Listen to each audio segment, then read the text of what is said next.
ងភ្នំបោះជុំរំខ្មៅសូរិយា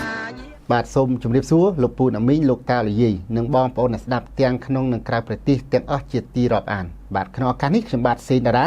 ដែលជាអ្នកស្រាវជ្រាវប្រវត្តិសិល្បករកវីនិពន្ធតន្ត្រីករជើងចាស់និងតារាភាពយន្តផលិតករភាពយន្ត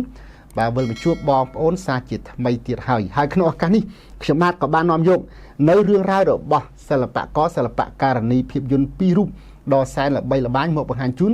បងប្អូនលោកពូណាមីផងដែរនោះគឺរឿងរ៉ាវរបស់លោកវ៉ាន់វណ្ណៈនិងអ្នកស្រីឌីសាវ៉េតដែលគេហៅថាផ្ការីកគ្រប់រដូវនោះ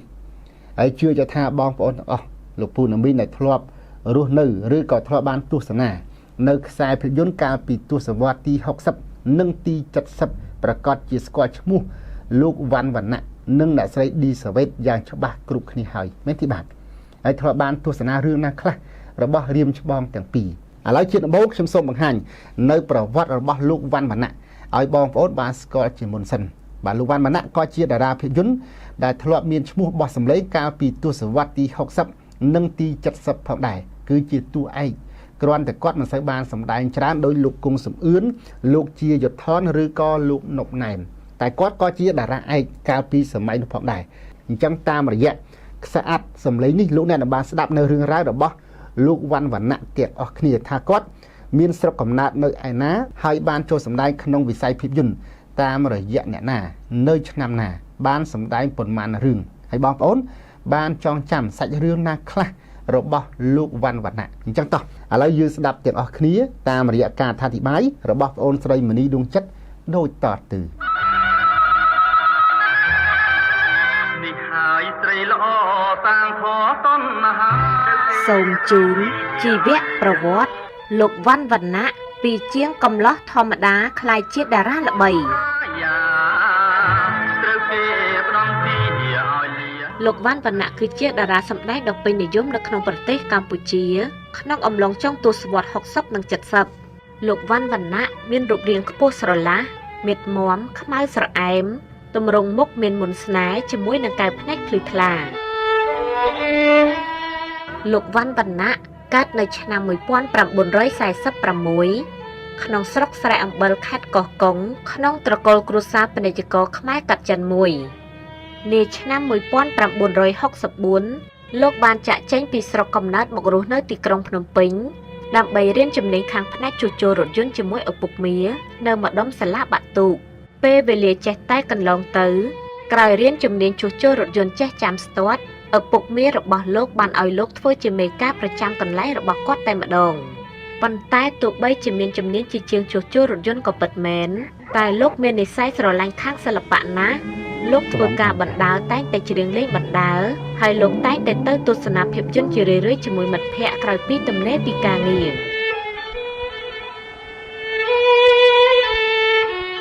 ប្រវត្តិនៃការចូលប្រឡូកក្នុងវិស័យសិល្បៈជាហេតុមួយចៃដន្យមានថ្ងៃមួយលោកប៊ីវឆៃលៀងចាងវាងផលិតកម្មអន្តរទេវីភាពយន្តបានយករថយន្តទៅជួសជុលនៅការ៉ាសរបស់ឪពុកមាលោកវ៉ាន់វណ្ណៈនៅពេលដែលកំពុងអង្គុយរងចាំនោះស្រាប់តែលោកបានឮសំឡេងច្រៀងល្វើយៗនៅខាងក្រោមរថយន្តលោកប៊ីវឆៃលៀងក៏តាមរកមើលហើយលោកក៏បានចាប់អារម្មណ៍និងសាកសួរលបងចិត្តចង់ដឹងថាតើកំឡោះរូបនេះចូលចិត្តសិល្បៈដែរឬទេហើយដោយសារតែពេលនោះលោកប៊ីវឆៃលៀងត្រូវការតួថ្មីសម្ដែងក្នុងខ្សែភាពយន្តបុរាណរបស់លោកផងលោកក៏បានស្នើសុំឲ្យលោកវ៉ាន់វណ្ណៈមកចូលរួមសម្ដែងនៅក្នុងខ្សែភាពយន្តនោះតែម្ដងនៅពេលនោះលោកវ៉ាន់វណ្ណៈពេញចិត្តឥតមានប្រកែកអ្វីឡើយហើយមិនយូរប៉ុន្មានលោកវ៉ាន់វណ្ណៈក៏សម្រេចចិត្តចុះកុងត្រាថតខ្សែភាពយន្តជាមួយផលិតកម្មអន្តរទេវីភាពយន្តក្នុងតម្លៃមួយសមរម្យនៅក្នុងរឿងនាងសក់ក្រអូបរឿងនេះផងដែររយៈពេលថតជាង6ខែលោកប៊ីវឆៃលៀងក៏បានក្លាយជាគ្រូបង្ហាត់របស់កំឡោះជាងឡាននេះតែម្ដងក្នុងពេលថតម្ដងលោកប៊ីវឆៃលៀងតែងតែបង្ហាញអំពីរបៀបសម្ដែងដោយជេរផងសរសើរផងហើយពីមួយថ្ងៃទៅមួយថ្ងៃទេពកោសល្យនៃការសម្ដែងរបស់លោកវ៉ាន់វណ្ណៈបានរីកចម្រើនគួរឲ្យកត់សម្គាល់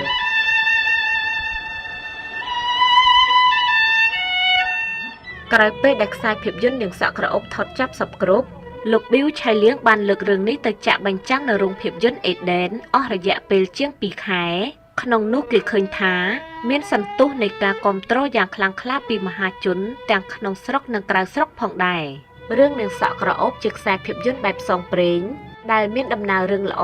ជក់ជាប់ចិត្តហើយរឿងនេះហើយដែលធ្វើឲ្យទស្សនិកជនចាប់ផ្ដើមស្គាល់ពីកិត្តិនាមរបស់លោកវណ្ណវណ្ណៈដែលសម្ដែងជាតួឯកប្រុសឈ្មោះវណ្ណាតាំងពីពេលនោះមកបញ្ញចាប់រូបលោលើងស្រីលោកប៊ីវឆៃលៀងបានជ្រើសរើសលោកវណ្ណវណ្ណៈឲ្យដើរខ្សែភាពយន្តបន្តនៅខ្សែភាពយន្តពីររឿងទៀតគឺទី1រឿងកាកីដោយលោកវណ្ណវណ្ណៈសម្ដែងជាតួអង្គព្រះបាទព្រហ្មទត្តនិងខ្សែភាពយន្តទី2គឺរឿងនាងកែវណាម៉ាដែលលោកវណ្ណវណ្ណៈសម្ដែងជាតួព្រះអង្គបន្ថោងក្រៅពីខ្សែភាពយន្តទាំងពីរនេះទទួលបានជោគជ័យយ៉ាងខ្លាំងក្លាលោកវណ្ណវណ្ណៈក៏ទទួលបានការគាំទ្រនិងការចាប់អារម្មណ៍យ៉ាងខ្លាំងពីសំណាក់ផលិតករផ្សេងៗដោយពួកគេបានតាក់ទងឲ្យលោកសម្ដែងភាពយន្តជាបន្តបន្ទាប់ដែលក្នុងនោះមានដូចជារឿងស្រណោះសម្ដីស្រីអាំនៃផលិតកម្មព្រះខ័នពេជ្រភាពយន្តរបស់លោកលីវ៉ារឿងផ្កាថ្កុលមាសនៃផលិតកម្មវ៉ាន់ច័ន្ទភាពយន្តដឹកនាំរឿងដោយលោកសូម៉ាន់ឈីវរឿងសវណ្ណតែងអនដឹកនាំរឿងដោយលោកសារាវុធនៃផលិតកម្មប្រាសាទមាសភាពយន្តរឿងសវណ្ណបញ្ចាផលិតកម្មបាក់សីឋានសួគ៌ភាពយន្តដឹកនាំរឿងដោយលោកអ៊ីវងហែមរឿងស្ដេចដំរីសដឹកនាំរឿងដោយលោកហ៊ុយកឹងនិងអ្នកស្រីឌីសាវ៉េតនៅផលិតកម្មសវណ្ណគិរីភាពយន្តនិងរឿងដៅរឿងសវណ្ណសាគរជាដើមកំស្ដីតបាប្រយ័ត្នក្រោយជោគជ័យលើវិថីសិល្បៈលោកបានបើកផលិតកម្មមួយឈ្មោះថាពិស្ណុការភាពយន្តដោយលោកបានដឹកនាំរឿងថតខ្សែភាពយន្តដំបូងបង្អស់គឺរឿងប្រលឹងពលិកម្មនាឆ្នាំ1971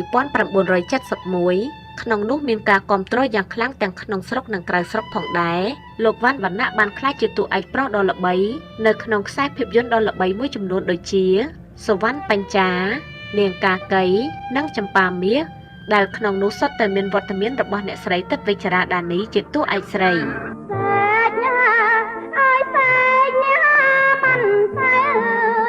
ជារួមលោកសម្ដែងបានខ្សែភាពយន្តចំនួនជាង30រឿងដែលក្នុងនោះលោកសម្ដែងខ្សែភាពយន្តបែបសម័យបានតែមួយរឿងគត់គឺរឿងបិសាចសងសឹកនាឆ្នាំ1974ក្នុង Mography របស់វណ្ណវណ្ណៈមិនលើសពី30រឿងមានវត្តមានអ្នកស្រីទិតវិជ្ជរាដានីជាដៃគូក្នុងខ្ទង់ 50% ក្នុងឆ្នាំ1972អ្នកស្រីទិតវិជ្ជរាដានីរួមសម្ដែងជាមួយលោកវណ្ណវណ្ណៈដល់ទៅ5រឿងក្នុងនោះមានដូចជារឿងកូនក្រក់ខ្មៅភាគ1រឿងដាវឆ្វេងស្ដាំកន្សែងលោហិតដាវបាក់ដងមាសប្រយុទ្ធនឹងឆ្អឹងដៃឪពុកនិងរឿងកូនក្រក់ខ្មៅភាគ2ឡាក់លោកវណ្ណវណ្ណៈមិនត្រឹមតែជាតារាភាពយន្តប៉ុណ្ណោះទេតែលោកក៏មាននាទីជាអ្នកដឹកនាំរឿងមួយរូបផងដែរក្នុងនោះដើម្បីបង្កើនវត្តមានរបស់លោកនៅក្នុងវិស័យឧស្សាហកម្មភាពយន្តនេះលោកបានបង្កើតផលិតកម្មផ្ទាល់ខ្លួនមួយដែលត្រូវបានគេស្គាល់ឈ្មោះថាពិស្ណុការភាពយន្តនៅក្នុងឆ្នាំ1970ហើយផលិតបានខ្សែភាពយន្តចំនួន8ដែលលោកបានដើរតួជាតួឯកប្រុសទាំងអស់នៅក្នុងរឿងដៃគូជីវិតលោកវណ្ណវណ្ណៈបានរៀបអាពាហ៍ពិពាហ៍ជាមួយក្រមុំដ៏ស្រស់ស្អាតម្នាក់ដែលមានកំណើតជាកូនខ្មែរកាត់វៀតណាមនាឆ្នាំ1971ភរិយារបស់លោកគឺជាកូនស្រីពៅរបស់អ្នកជំនួញមួយរូបនៅទីក្រុងភ្នំពេញក្រោយពីរៀបអាពាហ៍ពិពាហ៍រួចលោកក៏រៀបទីស្នាក់ការថ្មីនៅម្ដុំផ្លូវកម្ពុជាក្រោមក្បែររង្វង់មូលតៅ2ចិត្តផលិតកម្មរន្ទះពេជ្រភាពយន្តរបស់លោកលីប៊ុនយីមក្នុងនោះគេឃើញថាទោះបីជាមមាញឹកនឹងអាជីពសិល្បៈក្តីតែលោកវណ្ណវណ្ណៈមិនដែលចោលអាជីពជាជាងឡានឡើយគឺលោកបានបើកយានដ្ឋានមួយនៅក្បែរទីស្នាក់ការរបស់លោកផងដែរហើយរាល់ពេលដែលទំនេរពីការងារថតលោកតែងតែឈរមើលកូនចៅជួសជុលរថយន្តនៅក្នុងយានដ្ឋានមិនដែលខានឡើយស្នាដៃសិល្បៈនៅឆ្នាំ1974មានពាណិជ្ជករថៃបានតាក់ទងទិញខ្សែភាពយន្តរឿងក្រមុំចូលម្លប់ជាស្នាដៃថ្មីរបស់លោកយកទៅបញ្ចាំងនៅទីក្រុងបាងកកនិងខេត្តនានានៅក្នុងប្រទេសថៃមិនតែប៉ុណ្ណោះពាណិជ្ជកររូបនោះថែមទាំងបានអញ្ជើញតួដែលសម្ដែងនៅក្នុងរឿងនោះទៅចូលរួមជាកិត្តិយសក្នុងពិធីសម្ពោធរឿងនោះផងដែរ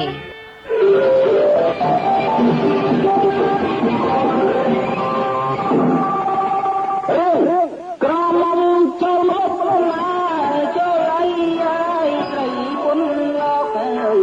ពីបងរកស្អីឯណា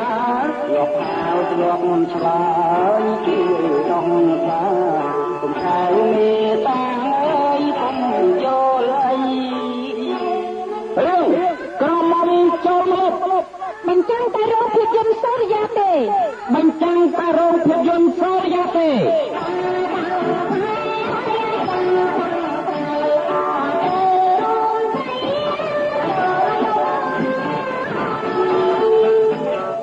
ក្រមុំចូលមកកំពុងតែធ្វើលិខិតឆ្លងដែនក្រមុំចូលមកកំពុងតែធ្វើលិខិតឆ្លងដែនសូមអញ្ជើញឲ្យបានរួចរាន់ព្រោះរឿងរបស់ព្រលឹងដូនតាយើងចិត្តហោហាទៅផ្សព្វផ្សាយអត្តពលទីក្រុងបាកាហើយតែមកនឹកទេជើយទួងចិត្តទួចអើយលោកឡើងបងពួចត្រង់បានត្រើយថាបងតែងចំឡាយក៏លឹងបងហើយអើយទៅមេតាយើងតាមទូរលេខចុះថ្ងៃទី25វិច្ឆិកា1973ពីក្រុងបាងកកមកដល់ការិយាល័យយើងសូមឲ្យយើងនាំក្រុមចូលបលុបឲ្យបានរងរាន់តែក្តីអញ្ជើញលោកអាយមុំកញ្ញាសៅបានស៊ូដុននេះកុមារាតងទីនតារាដែលមានរាជឈ្មោះខាងលើនេះសូមអញ្ជើញមកកាន់ការិយាល័យទស្សនការភាពយន្តដើម្បីទទួលព័ត៌មានពីមិត្តវណ្ណៈស្ដីអំពីការធ្វើលិខិតឆ្លងដែនតែក្តីអញ្ជើញសូមឲ្យបងអូនតងទីនមកកាន់ការិយាល័យទស្សនការភាពយន្តនៅថ្ងៃទី4ធ្នូនេះដើម្បីទទួលរង្វាន់ដោយផ្ទាល់ពីលោកដែលបានរៀបរាប់ឈ្មោះដោយខាងក្រោមនេះ1លោកខៀវសារាអ្នកដឹកនាំរឿងចៃប្រតបជេក2លោកហាយ៉ាតនាយហីឡូខណ្ឌភ្នំដូនពេញ3លោកនាលីធ្វើការនៅក្រុមហ៊ុនអេសូ4លោកចាប់សដនតុលាការសឹកបាត់ដំបងក្រុង5លោកទៀងប្រកបនិស្សិតពេទ្យផ្នែកមន្ទីរពិសោធន៍6លោកភូឈិនហួរនិស្សិតមហាវិទ្យាល័យឱសថសាស្ត្រ7នាងយុគហ៊ាននិស្សិតមហាវិទ្យាល័យឱសថសាស្ត្រ8សៀងសខននិស្សិតមហាវិទ្យាល័យច្បាប់9លោកលឹមហួតនិស្សិតមហាវិទ្យាល័យពេទ្យ10លោកយាយសយនៅគីឡូម៉ែត្រលេខ6សូមអញ្ជើញបងតងទីនមកឲ្យបានរងរាន់តាមទៅកំណត់ទុកខាងលើនេះកុំបីខានសួស្ដីរឿងក្រមុំចូលមក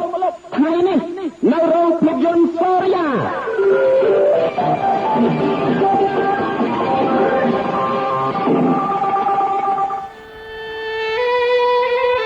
នៅចុងឆ្នាំ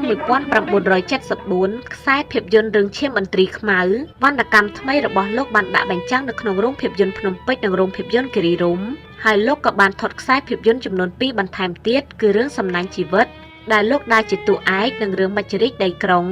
លោកដើរតួជាអ្នកលេងហើយខ្សែភាពយន្តទាំងនេះបានថតរហូតដល់ថ្ងៃដែលខ្មែរក្រហមចូលកាន់កាប់ទីក្រុងភ្នំពេញតែម្ដងទោះបីស្ថិតនៅក្នុងសភាពកាន់តែអ៊ូអាប់លោកវ៉ាន់វណ្ណៈនៅតែប្រកបកិច្ចការងាររបស់លោកដដែលដោយលោកហាក់ដូចជាពុំសូវខ្វល់ខ្វាយឬខ្លាចរអានឹងស្រុកទេសកំពុងវឹកវរឡើយហើយទោះបីជាពាណិជ្ជករនៅថៃដងហើយហៅលោកឲ្យទៅស្នាក់នៅប្រទេសថៃបណ្ដោះអាសន្នសិនក៏លោកមិនព្រមទៅព្រោះលោកគិតថាខ្មែរក្រហមក៏ជាខ្មែរដូច្នេះខ្មែរមិនអាចសម្លាប់ខ្មែរបានឡើយប៉ុន្តែការគិតរបស់លោកត្រូវបានផ្លាស់ប្ដូរទាំងស្រុងនៅថ្ងៃទី17ខែមេសាឆ្នាំ1975លោកវ៉ាន់វណ្ណៈនិងគ្រួសារត្រូវបានជម្លៀសឲ្យចាក់ចេញពីទីក្រុងភ្នំពេញជាមួយបងប្អូនខ្មែរដទៃទៀតដោយក្នុងនោះលោកបានចេញដំណើរពីផ្លូវពោធិ៍ចិនតុងតាមផ្លូវជាតិលេខ3ជីវិតក្នុងរបបខ្មែរក្រហមយោងទៅតាមសម្ដីលោកស្រីវីរៈតារាបានមានប្រសាសន៍ថាលោកស្រីបានជួបលោកវ៉ាន់វណ្ណៈនៅម្ដុំត្រាំខ្នាដោយគ្រួសាររបស់លោកស្រីនិងគ្រួសារលោកវ៉ាន់វណ្ណៈបានជួបជជែកគ្នានិងសម្រាប់ជុំគ្នានៅទីនោះផងដែរដោយពួកគាត់បានចងមកដេកជុំគ្នានៅកណ្ដាលវាលស្រែទៀតផងលោកស្រីវីរៈតារាបានរំលឹកឡើងថាកំឡុងពេលកំពុងសម្រាកនោះស្រាប់តែយប់នោះមានខ្មែរក្រហមស្ទុះចូលទៅក្នុងមុងអ្នកស្រីផ្អើលអស់អ្នកនៅក្បែរនោះរួមជាមួយលោកវ៉ាន់វណ្ណៈផងដែរនាពេលនោះលោកលីប៊ុនយីមជាស្វាមីក៏ដោះនាឡិកាដៃប្រគល់ទៅឲ្យពួកវាហើយសុំការយោគយល់ពីពួកវាដូច្នេះពួកវាក៏ព្រមចេញទៅវិញទៅដោយឃើញសភាពការមិនស្រួលបែបនេះលោកវ៉ាន់វណ្ណៈក៏សម្រេចចិត្តចង់ត្រឡប់ចូលទីក្រុងភ្នំពេញវិញដោយលោកបានប្រាប់អ្នកស្រីនិងស្វាមីថាខ្ញុំទៅក្រៅវិញហើយបងខ្ញុំអត់ទៅមុខទៀតទេលោកស្រីបានបញ្ជាក់ដែរថាចាប់ពីពេលនោះមកពួកគាត់ក៏បែកគ្នារៀងៗខ្លួនទៅដោយឡែកយោងទៅតាមប្រភពព័ត៌មានមួយទៀតបានបញ្ជាក់ថាលោកវ៉ាន់វណ្ណៈនិងភរិយាបានទៅដល់ស្រុកកំណើតនៅស្រុកស្រែអំបិលព្រំប្រទល់រវាងខេត្តកោះកុងនិងកំពង់សោមលោកវ៉ាន់វណ្ណៈក៏មិនខុសពីបងប្អូនខ្មែរដទៃទៀតដែរ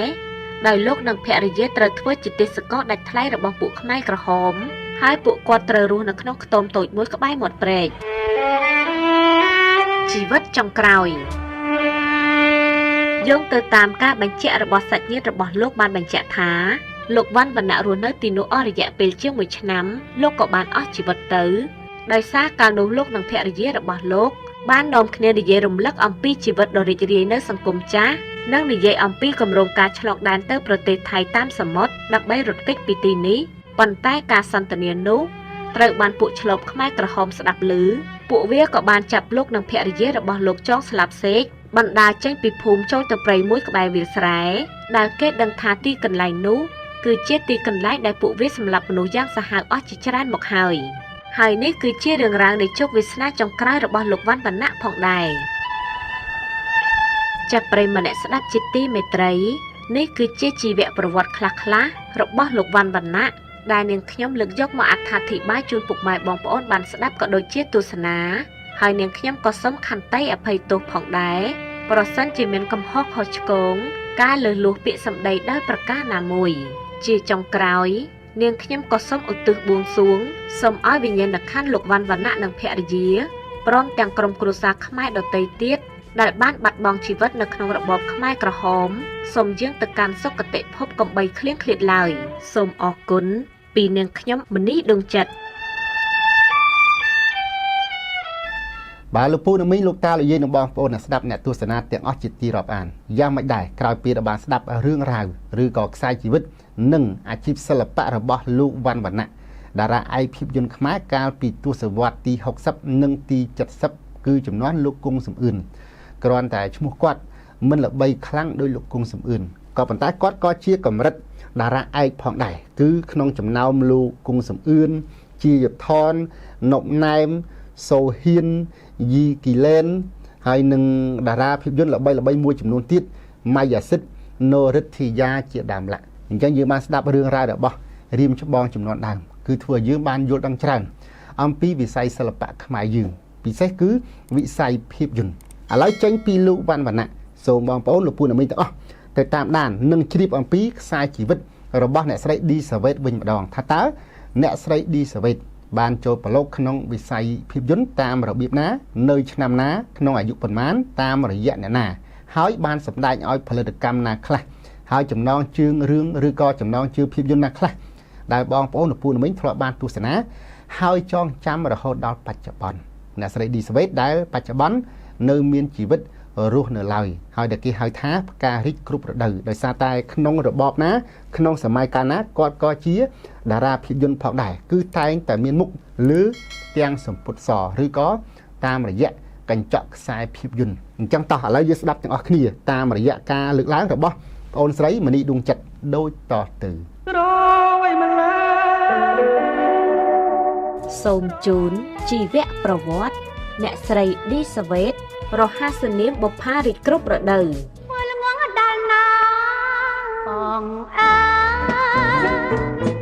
អ្នកស្រីឌីសាវ៉េតគឺជាវីរៈសិល្បករនីដែលមានទេពកោសល្យខ្ពស់អាចសម្ដែងបានយ៉ាងល្អឥតខ្ចោះរហូតទទួលបានពាក្យសរសើរមិនដាច់ពីមាត់ពីទស្សនិកជនក្នុងស្រុកក៏ដូចជាទស្សនិកជនក្រៅស្រុកផងដែរអ្នកស្រីគឺជាតារាជើងចាស់មួយរូបមានទាំងទេពកោសល្យនិងបទពិសោធន៍ច្រើននៅក្នុងវិស័យសិល្បៈផ្នែកសម្ដែងទាំងក្នុងសម័យយុគមាសនិងពេលបច្ចុប្បន្នផងដែរបើនិយាយទៅដល់រូបសម្រស់អ្នកស្រីឌីសាវ៉េតត្រូវបានមហាជនកត់សម្គាល់ថាអ្នកស្រីនៅតែមានសម្រស់ស្រស់ស្អាតជាងវ័យទោះបីឈានចូលដល់វ័យ80ឆ្នាំប្លាយក៏ដោយអ្នកស្រីឌីសាវ៉េតកើតនៅថ្ងៃទី7ខែឧសភាឆ្នាំ1944នៅសង្កាត់លេខ6ទីក្រុងភ្នំពេញម្ដុំសួនច្បារសម្ដេចតេជោហ៊ុនសែនសពថ្ងៃឪពុករបស់អ្នកស្រីឈ្មោះឌីណូជាស្មៀនរបស់ជីតាដែលជាចាងវាងស្លាកអូតូមានស្រុកកំណើតនៅខេត្តតាកែវនិងម្ដាយអ្នកស្រីឈ្មោះសាត់រិនជាកសិករនៅស្រុកអង្គស្នូលខេត្តកណ្ដាលអ្នកស្រីឌីសាវ៉េតមានបងប្អូនទាំងអស់6នាក់ក្នុងនោះមានបងស្រីច្បងឈ្មោះឌីស្រីមុំបងស្រីទី2ឈ្មោះឌីសាវ៉ៃបងប្រុសទី3ឈ្មោះឌីស៊ីណយ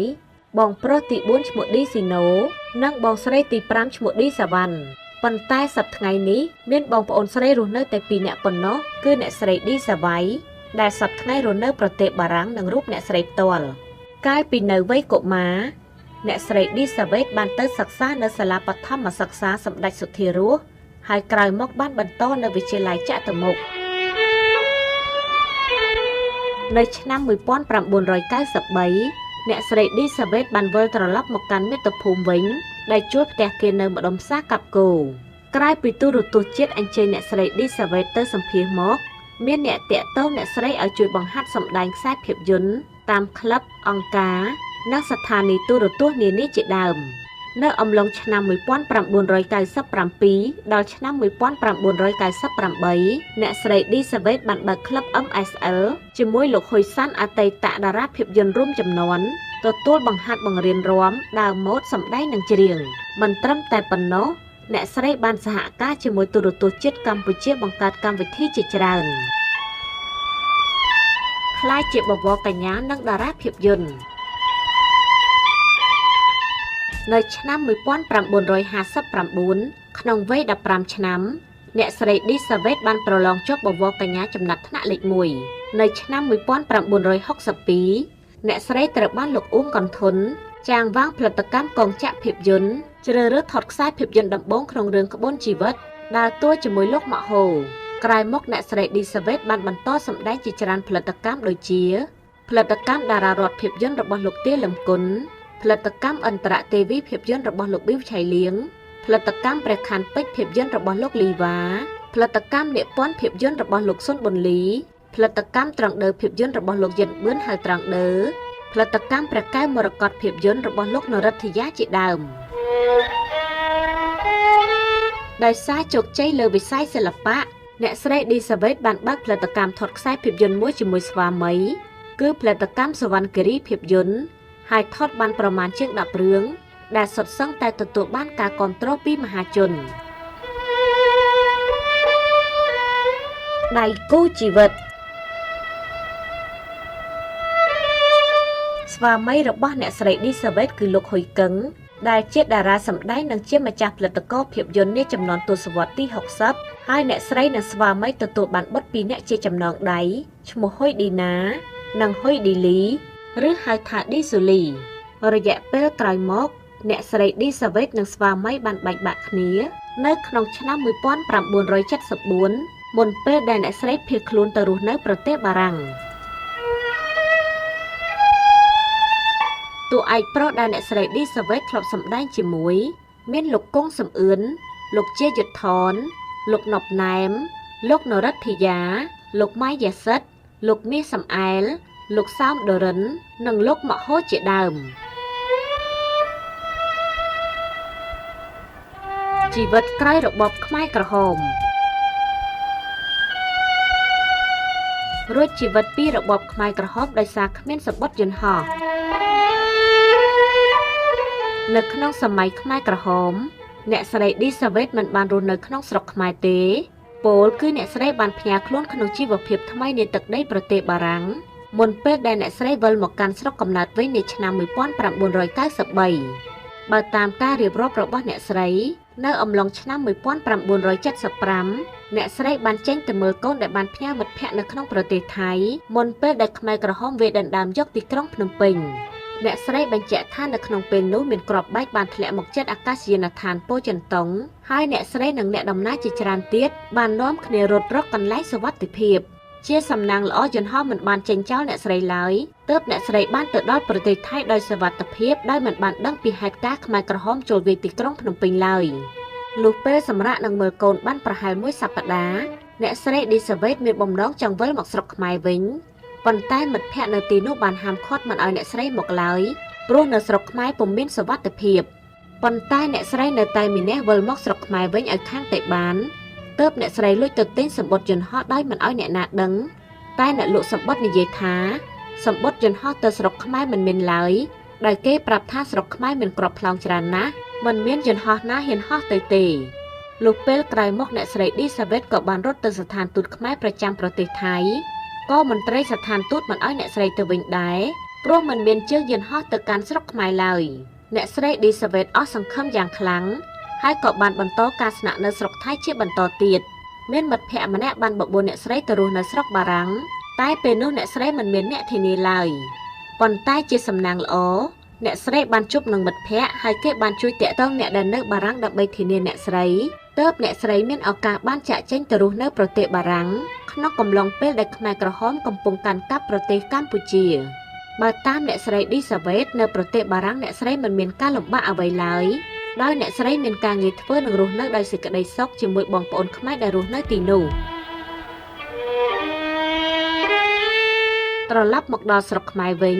នៅអំឡុងឆ្នាំដែលអ្នកស្រីឌីសាវ៉េតបានដឹងដំណឹងថាព្រះករុណាព្រះបាទនរោត្តមសីហនុ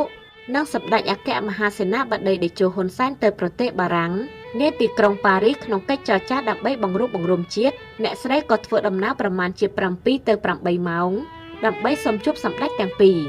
អ្នកស្រីបានប្រាប់ពីគោលបំណងចង់វិលមកកាន់ស្រុកខ្មែរវិញហើយសម្ដេចបានប្រាប់អ្នកស្រីថាកុំបារម្ភយើងកំពុងធ្វើការងារដើម្បីឲ្យបងប្អូនខ្មែរយើងបានជួបជុំគ្នាវិញអ្នកស្រីឌីសាវ៉េតបានបញ្ជាក់ថាពេលអ្នកស្រីបានវិលមកកាន់ស្រុកខ្មែរវិញគឺអ្នកស្រីមានការរំភើបយ៉ាងខ្លាំងព្រោះពេលនៅស្រុកបារាំងអ្នកស្រីតែងតែអង្គុយយំនឹកស្រុកពេលដែលសម្លឹងមើលព្រះច័ន្ទរះម្ដងចំណែកពេលដែលអ្នកស្រីនៅស្រុកថៃវិញគឺតែងតែមើលសម្ដៅមកភ្នំពេញហើយសម្លឹងមើលដើមត្នោតបានធ្វើឲ្យទឹកភ្នែកអ្នកស្រីហូរមកអ្នកស្រីឌីសាវ៉េតបានបញ្ជាក់ថារហូតមកដល់ពេលនេះអ្នកស្រីបានចាត់ទុកខ្លួនឯងជាមនុស្សដែលមានសំណាងបំផុតមួយដែលអាចគេចផុតពីរបបខ្មែរក្រហមនិងបានមករស់នៅស្រុកបារាំងហេតុនេះហើយទើបអ្នកស្រីយល់ថាអ្នកស្រីហាក់មានទេវតាតាមជួយដើម្បីឲ្យអ្នកស្រីមានជីវិតរស់ជួយដល់វិស័យសិល្បៈខ្មែរបន្តទៀតដូច្នេះហើយក្រៅពីការខិតខំធ្វើបុណ្យ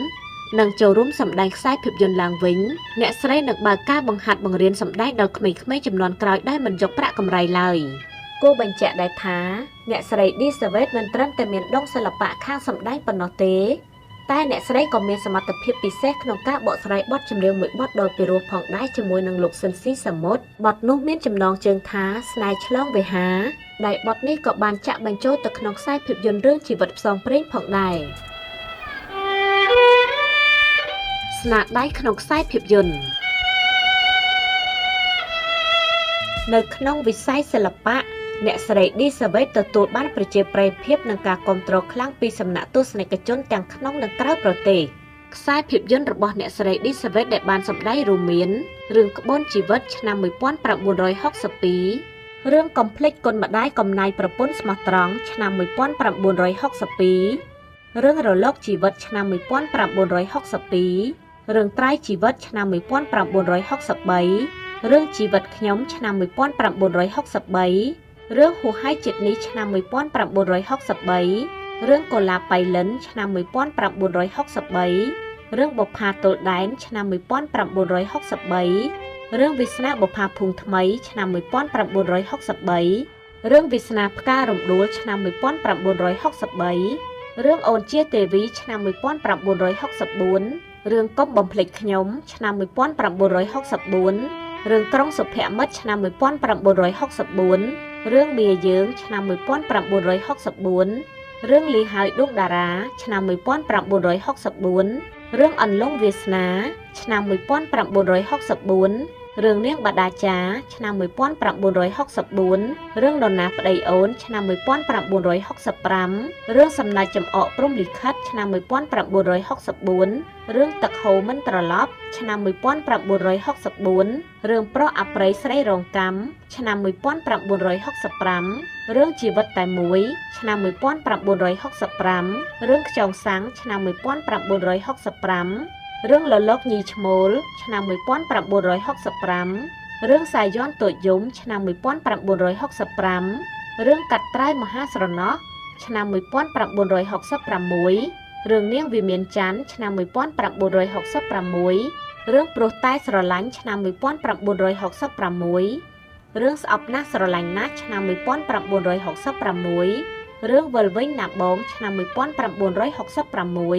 រឿងក្បូនអណ្ដែតឆ្នាំ1967រឿងពៅឈូកសឆ្នាំ1967រឿងអកលាត្រនំឆ្នាំ1967រឿងស្អប់ចំពប់លើឆ្នាំ1967រឿងនាងកែវណាម៉ាក្បាលសេះឆ្នាំ1967 រឿងទឹកភ្នែកលើខ្នងភ្នំឆ្នាំ1967រឿងវាសនាអកុសលឆ្នាំ1968រឿងក្រៃថងក្រពើឆារវ៉ាន់ឆ្នាំ1968